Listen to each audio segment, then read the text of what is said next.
जय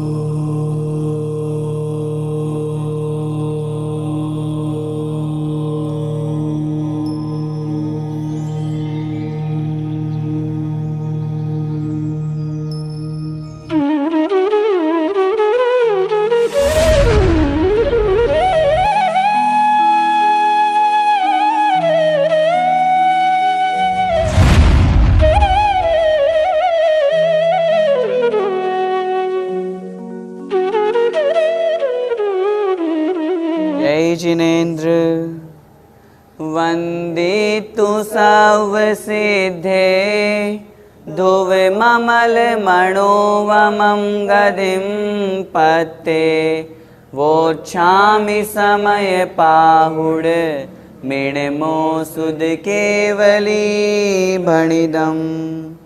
पंच परमेष्ठी भगवान की जय हो। ज्ञानशाला में हम सभी समय सार जी महान ग्रंथाधिराज का स्वाध्याय कर रहे हैं। आचार्य भगवान कुंद कुंद स्वामी महाराज के द्वारा रचित यह अध्यात्म शास्त्र हम पढ़ रहे हैं। अब तक हमने बंधाधिकार समझ लिया। आज की इस कक्षा से हम मोक्षाधिकार प्रारंभ करेंगे।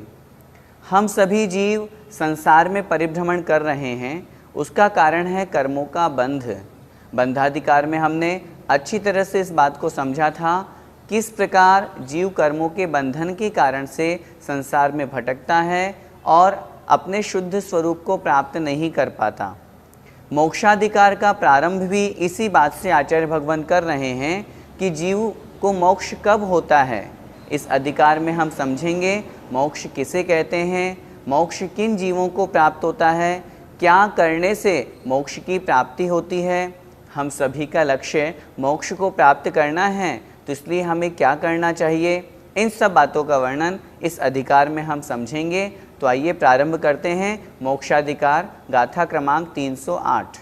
जय नाम को विपुरिसो, बंधन यम ही चिरकाल पड़िबद्धो,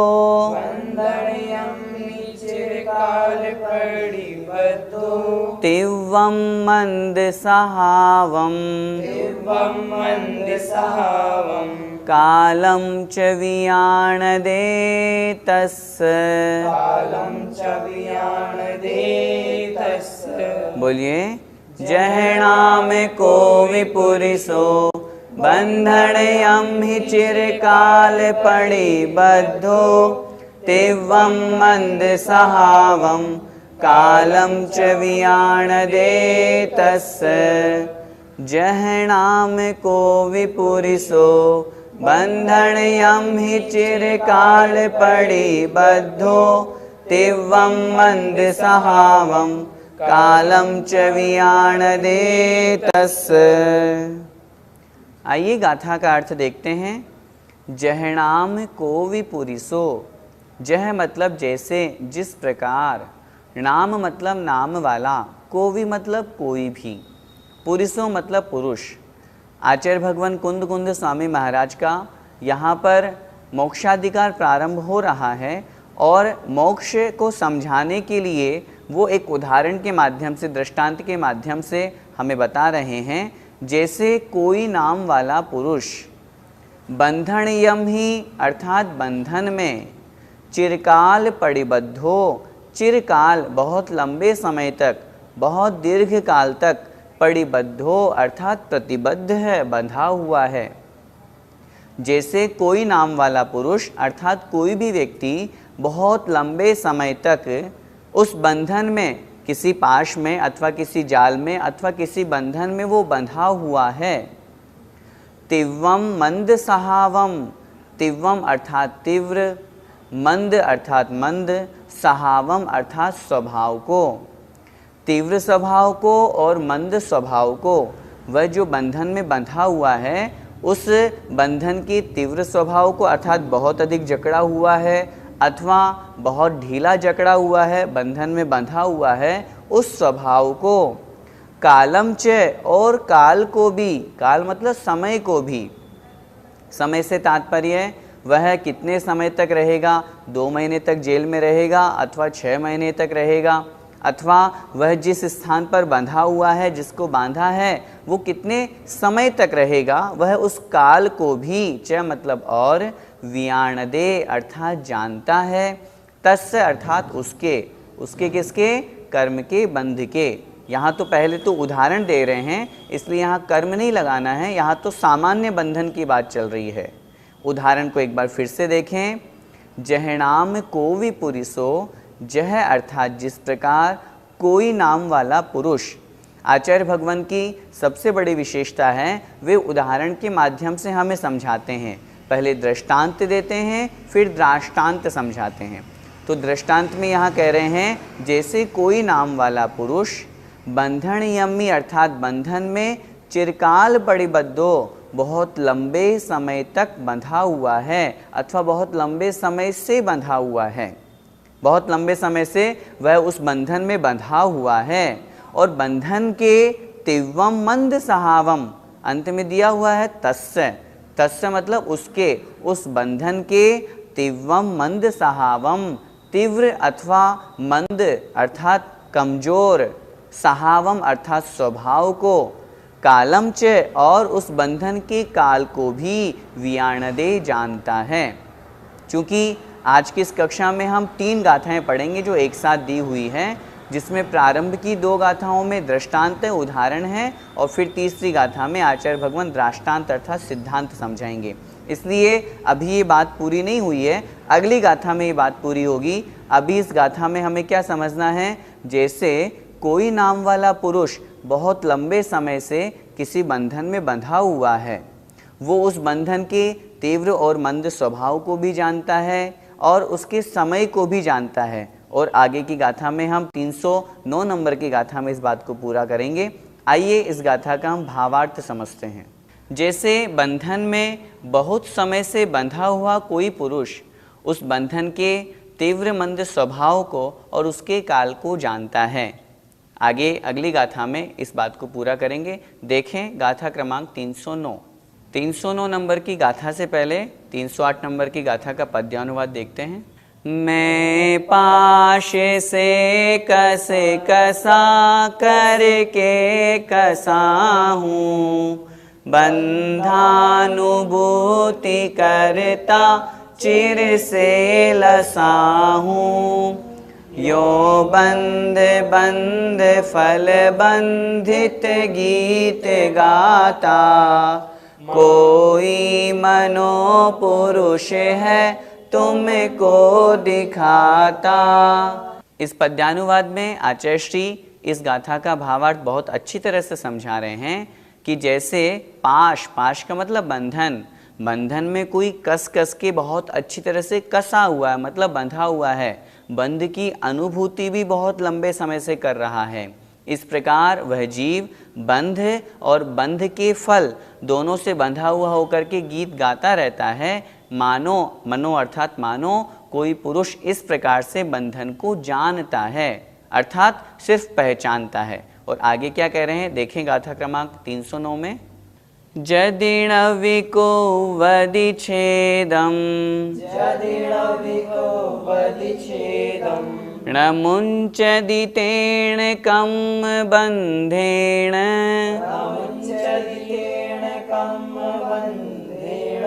कालेन दुबहुगेण वि,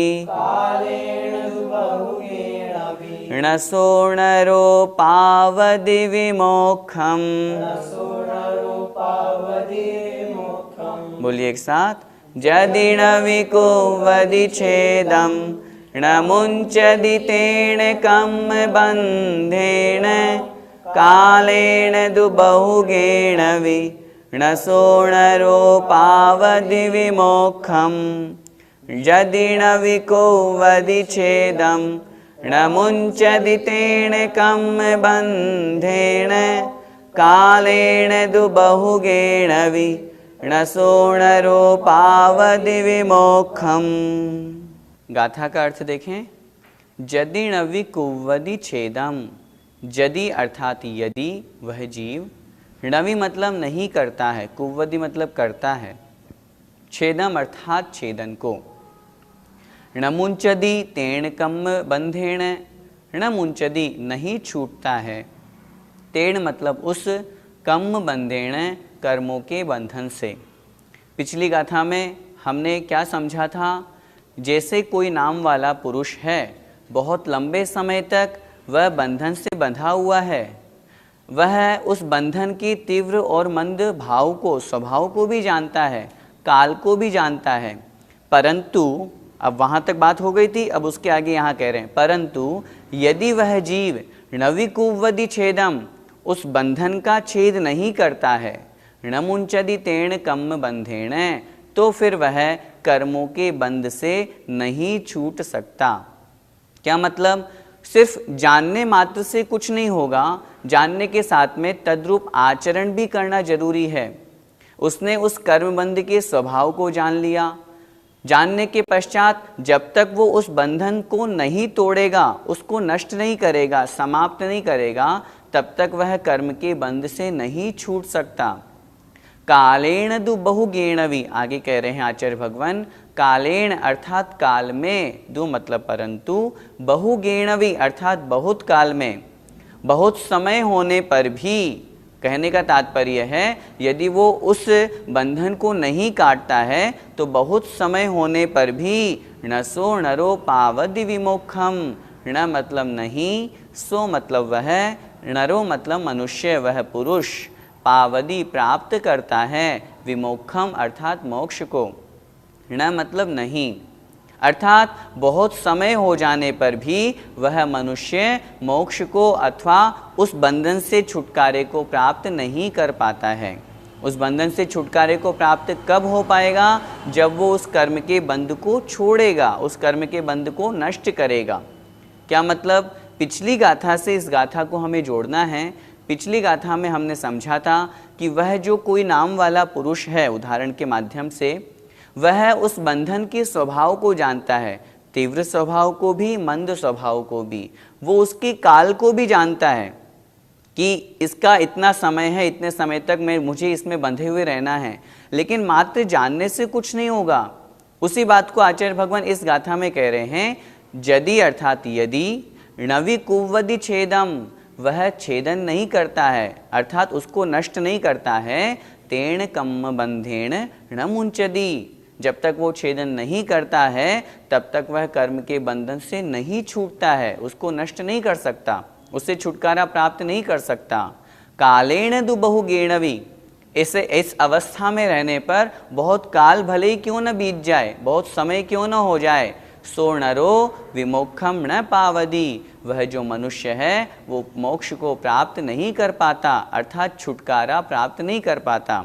जिस प्रकार जो बंधन से बंधा हुआ व्यक्ति है, जब तक वो बंधन को दूर नहीं करेगा तब तक वो उस बंधन से नहीं छूट सकता, उसी प्रकार जब तक यह जीव कर्म के बंधन को नहीं छोड़ता है, उस रूप प्रयास नहीं करता है, तब तक यह जीव भी कर्म के बंध से नहीं छूट सकता, अर्थात मोक्ष को प्राप्त नहीं कर सकता। उसी बात को अगली गाथा में दृष्टांत के माध्यम से आचार्य भगवान समझाएंगे। हम इस गाथा का भावार्थ देखते हैं। यदि वह उस बंधन का छेद नहीं करता है तो वह उस बंधन से नहीं छूट सकता, और बंधन के वश हुआ वह मनुष्य बहुत काल में भी छुटकारा नहीं पाता। अर्थात यदि उसे छुटकारा प्राप्त करना है तो निश्चित रूप से उसे बंधन के उस वश से छूटना पड़ेगा और उस कर्म के बंध को नष्ट करना पड़ेगा, ताकि वो उस कर्म से छुटकारा प्राप्त कर सकें। इस गाथा का पद्यानुवाद पढ़ते हैं। पे बंध को यदि नहीं वह छोड़ता है, हा जान बूझ कर भी नहीं तोड़ता है, पाता न मुक्ति उस बंधन से कदापि, दुस्सह्य दुख सहता चिरकाल पापी। अर्थ बहुत सरल है। आचार्य भगवान ने बहुत सुंदर शब्दों में यहाँ कह दिया, पे मतलब फिर भी यदि वह उस बंध को नहीं छोड़ता है, जानबूझ करके भी उसमें पड़ा रहता है और उस कर्म बंध को नहीं तोड़ता है, तो वह कभी भी उस बंध से, कर्म बंध से मुक्ति को प्राप्त नहीं हो सकता और संसार में रह करके चिरकाल लंबे समय तक पाप का ही आश्रय करता हुआ दुस्सह्य, बड़े असहनीय, बड़े कठिनता से सहन करने वाले दुखों को वो प्राप्त करता रहता है। भैया जी, आत्मा और कर्म का बंध किस प्रकार होता है? बंध कहो या संबंध, ये 3 प्रकार के कहे गए हैं। आत्मा और कर्म के बंध को समझने से पहले हम 3 प्रकार के बंध को समझते हैं। सबसे पहला है संयोग संबंध, दूसरा है संश्लेष संबंध और तीसरा है तादात्म्य संबंध। संयोग संबंध, जैसे गाय और रस्सी का आपस में संबंध होता है, गाय रस्सी से बंधी हुई है, वह कहलाता है संयोग संबंध। दूसरा है संश्लेष संबंध, मिला जुला हुआ, जहाँ पर एक क्षेत्रावगाह रूप संबंध होता है, जैसे दूध और पानी का आपस में मिला हुआ होना, जिस स्थान पर दूध है उसी स्थान पर पानी भी है, यह कहलाता है संश्लेष संबंध। और तीसरा है तादात्म्य संबंध। तादात्म्य संबंध गुण और गुणी का जो संबंध होता है वह कहलाता है तादात्म्य संबंध। इन तीनों में से आपने प्रश्न किया आत्मा और कर्म का, तो आत्मा और कर्म का जो बंध होता है वो होता है संश्लेष बंध, संश्लेष संबंध। एक क्षेत्रावगाह रूप जहाँ पर संबंध होता है, जिस सुई की एक नोक पर यदि दूध है तो वहीं पर पानी भी है, दोनों अलग अलग नहीं है। उसी प्रकार आत्मा के जिस प्रदेश पर आत्म प्रदेश है उसी प्रदेश पर कर्म भी है। ऐसा नहीं है आत्मा ऐसी है और ऊपर से आकर के कर्म चिपक जाएं और वो बंद हो गया, ऐसा नहीं होता है। दोनों का एक क्षेत्रावगाह संश्लेष संबंध माना गया है। भैया जी, यदि हम कर्म बंध को गाय और रस्सी की तरह माने तो क्या आपत्ति है? यदि गाय और रस्सी के समान आत्मा और कर्म का बंध मानेंगे तो घटित कैसे होगा, सिद्ध कैसे होगा? फिर तो दोनों का संबंध या दोनों का बंध संयोग संबंध हो गया, जबकि दोनों का तो संश्लेष संबंध है। आचार्यों ने शास्त्रों में लिखा है, 8वें अध्याय में आचार्य भगवान उमा स्वामी महाराज जी ने ही लिखा है, एक क्षेत्रावगाह संबंध है आत्मा का और कर्म का।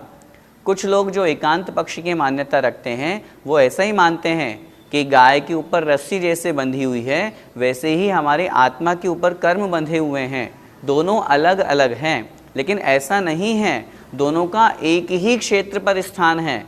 मैंने अभी उदाहरण दिया, सुई की एक नोक पर अगर जल की बूंद है तो उसी स्थान पर दूध की बूंद भी, जहाँ दूध और पानी मिला हुआ है, उस तरह की उदाहरण की हम बात करते हैं।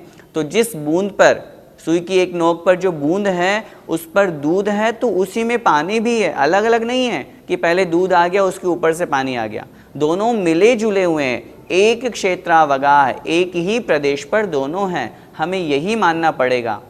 यदि हम गाय और रस्सी की तरह मानेंगे फिर तो आत्मा अलग, कर्म अलग, फिर तो हमारी आत्मा शुद्ध है। वह जब शुद्ध है तो फिर हम शुद्ध बनाने का प्रयास क्यों करेंगे, जबकि हमारी आत्मा वर्तमान में अशुद्ध है। उसी अशुद्ध को हमें शुद्ध बनाना है। इसलिए इस संबंध को अच्छी तरह से हमें समझना है, संयोग संबंध नहीं है, संश्लेष संबंध है। आइए अगली गाथा देखते हैं। इयकम बंधनाणम पदेश पयडिठ्ठिदीय अणुभागम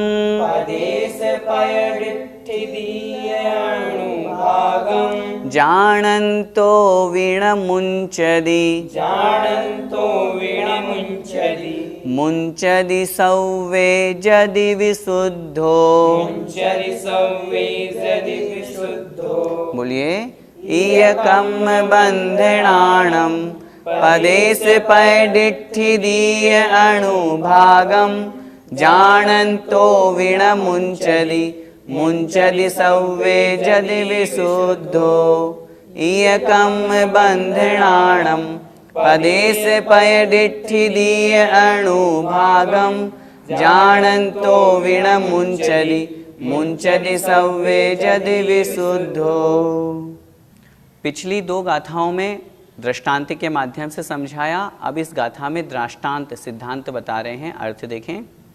इयकम बंधनाणम, यह मतलब इसी प्रकार यह जो जीव है वह कम बंधनाणम कर्म के बंधनों को या कर्म के बंधनों के या बंध के पदेश पैडिठिदीय अणुभागम, पदेश अर्थात प्रदेश, पैडी अर्थात प्रकृति, डिठिदी ठिदी का अर्थ होता है स्थिति और अणुभागम अर्थात अनुभाग को।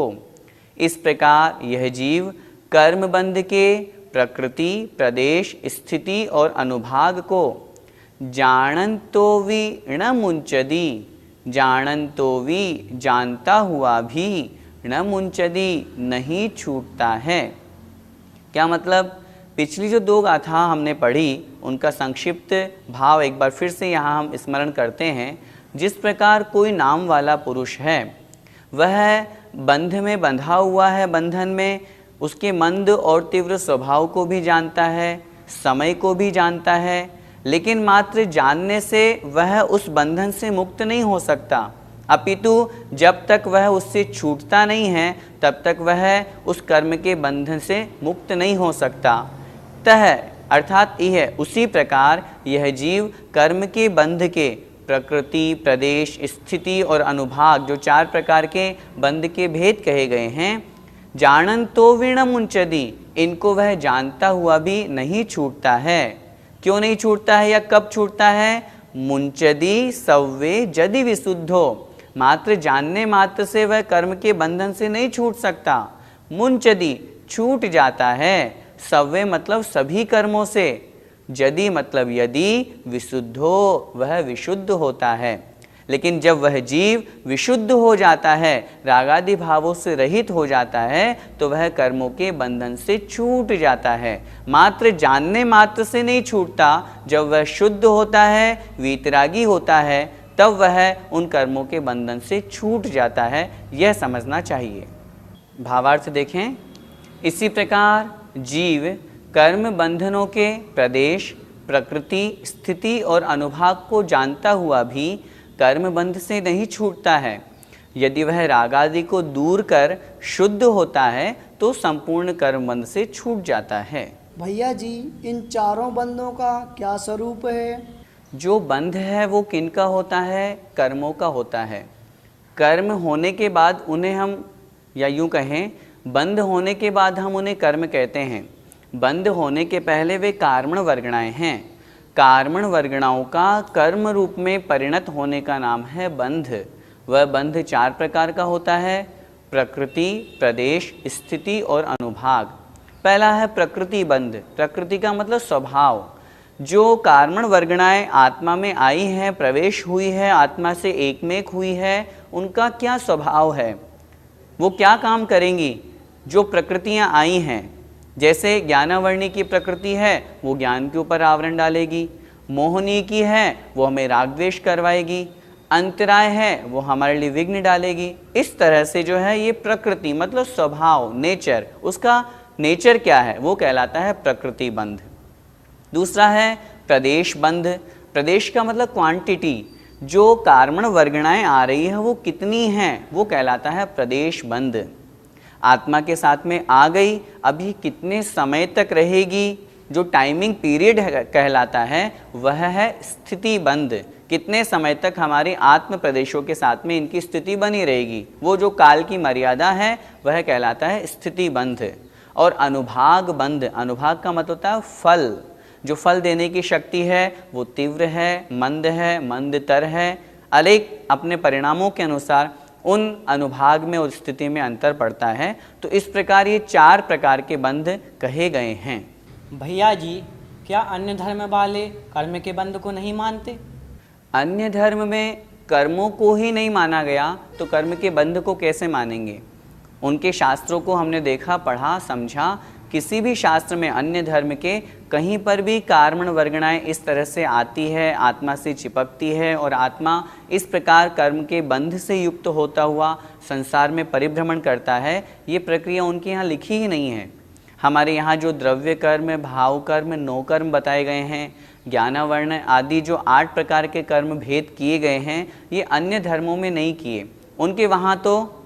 उनके वहाँ तो सिर्फ एक्शन, सिर्फ क्रियाएं, क्रियाओं के अनुसार फल की प्राप्ति होती है, बस इतना ही माना गया है। वास्तविकता में देखा जाए तो ये कर्म सिद्धांत का जो बहुत बड़ा सिद्धांत है, ये सिर्फ और सिर्फ जैन धर्म की देन है। और इसी को समझ करके हम कर्म के बंध को समझें, जानें और उससे छूटेंगे तो मोक्ष की बात कर पाएंगे। तो कर्म बंध को जानने से क्या होगा, उसको जानने के पश्चात उससे छूटने की ओर हम प्रयास करेंगे और शुद्ध आत्मस्वरूप को प्राप्त करेंगे, जिससे मोक्ष की प्राप्ति होगी। भैया जी, विशुद्धता से यहाँ क्या तात्पर्य है? विशुद्धता से तात्पर्य है रागादि मिथ्यात्व आदि से रहित होना। जब तक राग द्वेष आदि से नहीं छूटेंगे तब तक मोक्ष की प्राप्ति नहीं हो सकती। इसलिए आचार्य भगवान ने इन 3 गाथाओं में क्या समझाया है, जानने मात्र से कुछ नहीं होगा कि मैं कर्म से बंधा हुआ हूँ। वह बंध की अनुभूति भी कर रहा है, अनुभव भी कर रहा है, लेकिन जब तक वो राग द्वेष से रहित नहीं होगा, वीतराग अवस्था को प्राप्त नहीं होगा, वीतराग चारित्र को प्राप्त नहीं करेगा, स्वसंवेदन को प्राप्त नहीं होगा, शुद्धोपयोग रूप धारण नहीं होगा, मुनि अवस्था को धारण नहीं करेगा, तब तक इस जीव को कर्म के बंधन से मुक्ति नहीं मिल सकती। इसलिए हम सभी को विशुद्ध होने का प्रयास करना है, मुनि बन करके शुद्धोपयोग में लीन हो करके अपनी आत्मा का कल्याण करना है। यही इन गाथाओं का हमें सार समझना है। इस गाथा का पद्यानुवाद पढ़ते हैं।